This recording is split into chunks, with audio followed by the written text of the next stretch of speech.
Барлықтарына сәлем. Мен жаңа паркте барып жүгіріп келдім. Қазақша жазған жоқпын, орысша инстаграмында бар, осы қалай жүгіру керек туралы. Сіздерге де айтып кетейін, жүгіру ол спорттың ең жақсы түрі.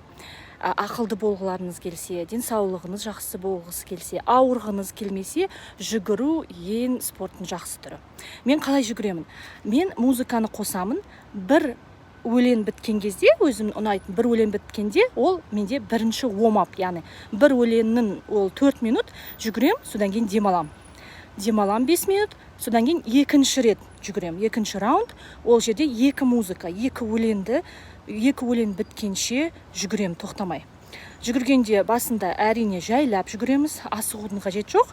Содан кейін мүмкіндігіңізше, егер ешбір жеріңіз ауырмаса, жүрегіңіздің проблемасы болмаса, сіз үшінші раунд 3 өлеңді қосып жүгіруіңіз